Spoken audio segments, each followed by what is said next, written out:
This is the VOA Special English Technology Report. Students from Arizona State University won top honors this spring at the Imagine Cup Finals in the United States. Microsoft Corporation organizes the competition every year. The Imagine Cup asks students to use their imaginations and their love of technology to solve some of the world's biggest problems. More than 100,000 students in the United States alone registered for the event this year. 22 teams were chosen to take part in the finals in Seattle, Washington. Team Flash Food won first place in the Imagine Cup's software design competition. The team developed a computer software application and website to help speed food donations from restaurants, hotels, and farmers markets to needy families. Eric Lenhart is the leader of Team Flash Food. He says food insecurity affects a lot of people, especially in large population centers. He notes that some people do not know where their next meal is coming from. His team's winning mobile application and website is designed for operators of restaurants. They can enter information about the food they would like to donate. Then, volunteer drivers go to pick up the donations and take them to those in need. Richard Philly is director of the Engineering Projects in Community Service program at Arizona State. Team Flash Food is one of the program's 37 projects. Richard Philly says winning the Imagine Cup's software design category is a major honor.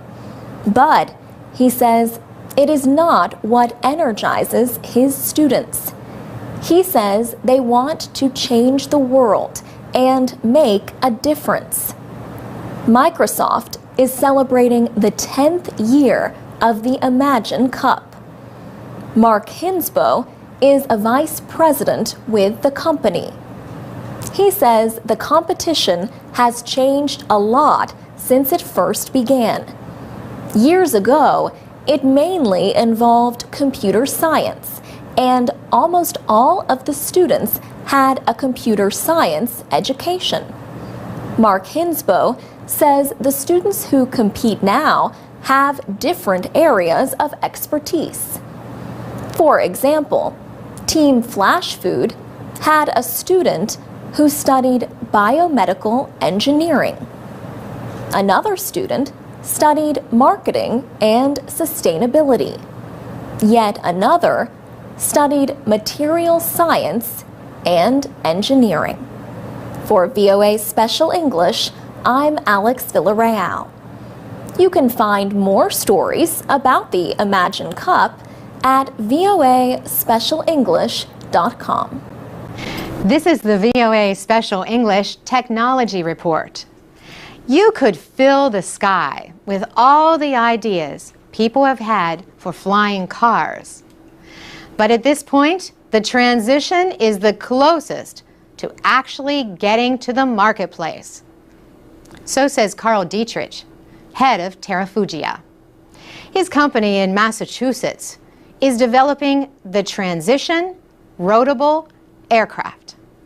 Mr. Dietrich says the transition is designed to really be a general aviation airplane, like a Cessna or a Piper, a propeller-powered airplane that can fold up its wings, drive down the road, and park in a single-car garage. And he says the transition easily changes to a car in about 20 seconds. The driver folds up the wings and transfers power from a propeller to the wheels for driving on the ground. Development began in 2006, and the first road and flight tests took place in 2009. The transition had to meet federal safety standards for cars and aircraft. Last year, the Federal Aviation Administration agreed to let it weigh more than other light sport aircraft. But even fully loaded, says Mr. Dietrich, it still weighs about half as much as an average car. The windows, for example, weigh less than traditional automotive safety glass. Terrafugia got permission for that in June from the National Highway Traffic Safety Administration. Carl Dietrich says the aircraft can climb to more than 3,000 meters. It can carry 2 people at speeds over 160 kilometers an hour in the air. And on the ground, it can drive at highway speeds, around 113 kilometers an hour. The plane needs an airport for takeoffs and landings, and pilot training for the driver. But it uses automotive gasoline. The company expects to complete the building process for its flying cars within the next few months. Then it will begin an intensive year-long testing program. Terrafugia expects the transition to reach market by the end of 2012 at a price of around $250,000. Carl Dietrich says nearly 100 people have already signed up as buyers. He hopes to sell as many as 1,000 a year in the near future. He says that will not have any appreciable or noticeable impact on the air traffic control infrastructure in the foreseeable future today. Now, 20 years down the road, who knows? For VOA Special English, I'm Carolyn Presutti. For more technology stories and activities for people learning English, go to voaspecialenglish.com. I'm Carolyn Presutti with the VOA Special English Technology Report. A new survey finds that more than 80% of Internet users in the United States search for health information online. The survey is from the Pew Research Center's Internet and American Life Project and the California Healthcare Foundation. Susanna Fox from the Pew Internet Project says doctors are still the main source of health information. But the survey found that searching online is one of the leading ways that people look for a second opinion. She said people are fact-checking what they have heard from a doctor. However, people are still very likely to turn to a health professional when they are planning a treatment. 44% of people are actually looking for doctors or other providers when they search for health information online. Another finding of the survey, 2/3 of Internet users look online for information about a specific disease or medical condition. The Internet has also become an important source of emotional support for people with health problems. Susanna Fox says 1 in 5 Internet users has gone online to find other people who have the same condition. She said even more people with serious or rare diseases go online to find other people who share their health concerns. A disease is considered rare if it affects fewer than 200,000 people worldwide. The rise of social networking has made it easier for people with rare diseases to connect with each other and feel less alone. Social networking is also changing the way some doctors and patients communicate with each other. Dr. Jeff Livingston operates a medical center for women in Irving, Texas. His office uses password-protected software to share information with patients. He says they provide patients full access to their medical care. Dr. Livingston says the software has increased efficiency, reduced costs, and improved relations with patients. He says it has just revolutionized the way we do healthcare. His medical center also has a Facebook page, a MySpace page, and a Twitter feed. For VOA Special English, I'm Carolyn Persutti. We would like to hear your stories about going online to search for health information. There's a lot of information out there. How do you know if you can trust what you find? You can also post your comments on our website, voaspecialenglish.com. This is the VOA Special English Development Report. The name sounds funny, but the idea is no joke. A personal toilet called the Pee-Poo.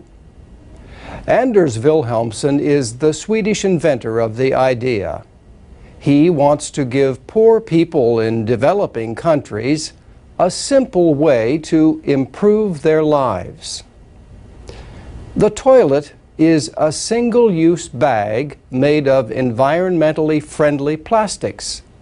The inside is treated with urea, a chemical commonly used as fertilizer. A natural reaction kills harmful organisms in the waste.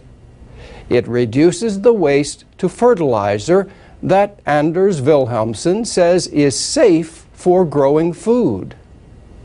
The hotter the weather, the more quickly the waste breaks down into ammonia to be taken up by plants. Anders Wilhelmsen says the sanitation process can take as little as a couple of hours or as long as 2 to 4 weeks. He is an architect and a professor at Sweden's Royal Institute of Technology. He became interested in the idea of sanitation after taking part in a research project on the social and political development of cities.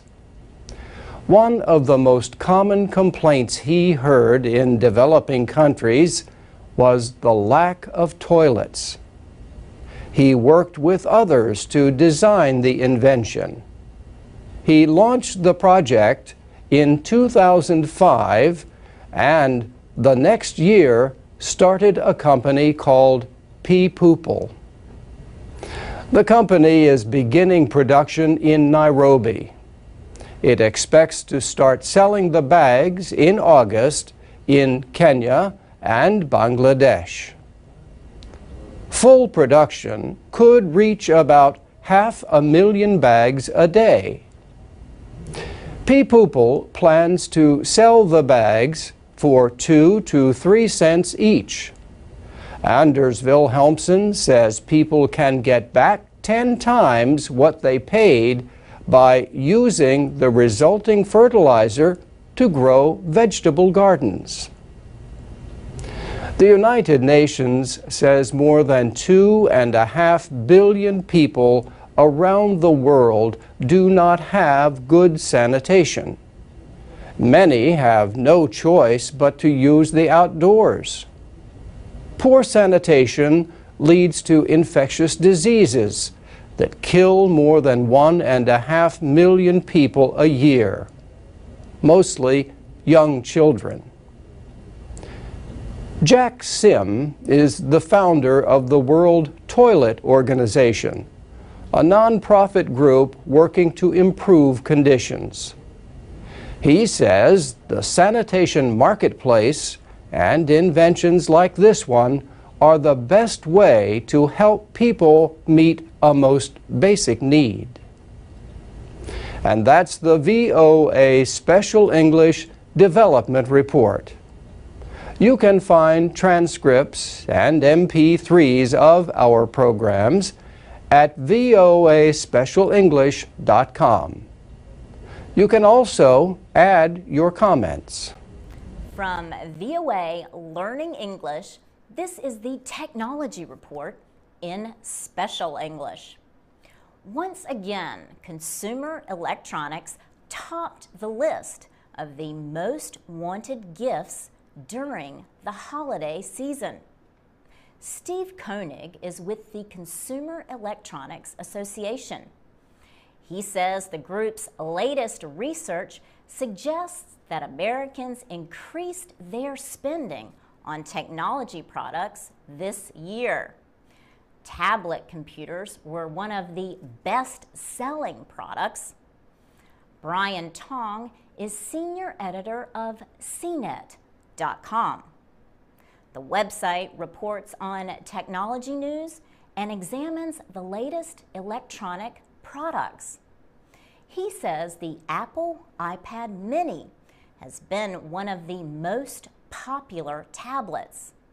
Prices for it start at $329. One of Apple's biggest competitors is the Google Nexus 7. Its prices start at $199. Brian Tong says the Nexus 7 has more powerful hardware than the iPad Mini, and it uses Google Maps. But there is one reason why people may like the Apple product more than the Nexus 7. The iPad still has the largest group of high-quality apps. Alman Chacon is with the electronics store Best Buy. He says smart cameras are also popular. They connect to the internet through Wi-Fi. This makes it easy for users to email or upload photographs directly from the camera. Streaming media boxes also connect to the internet.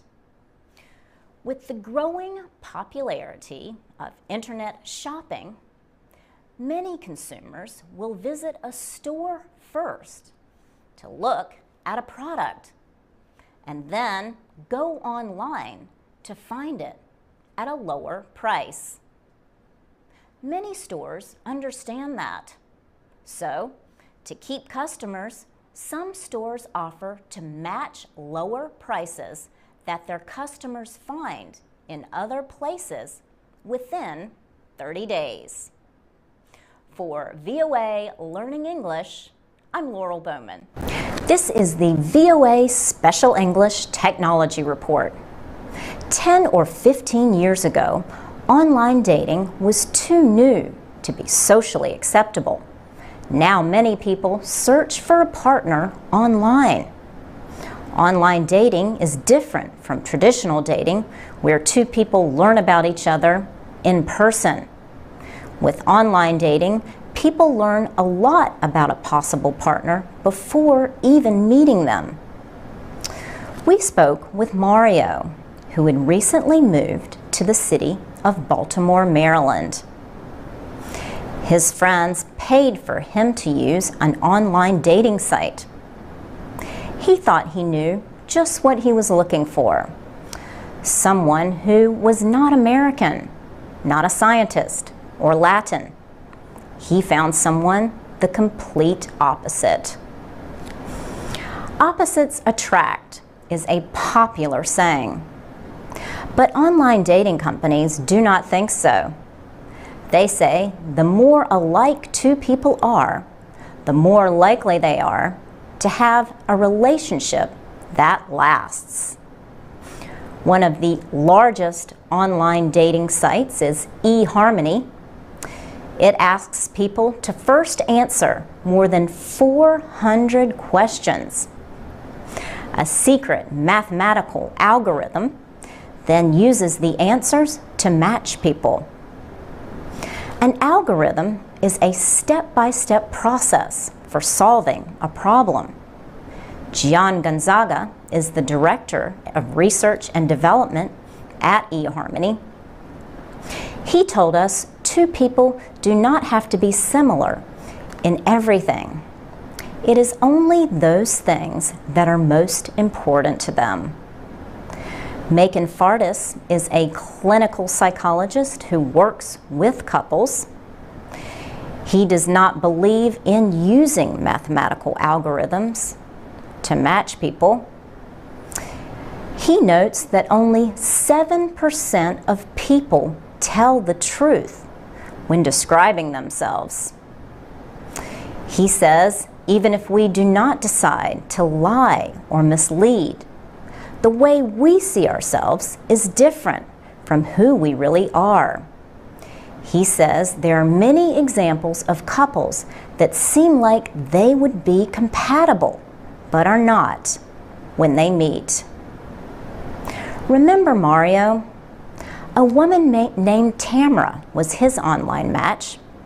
She had some worries about online dating, but she kept an open mind.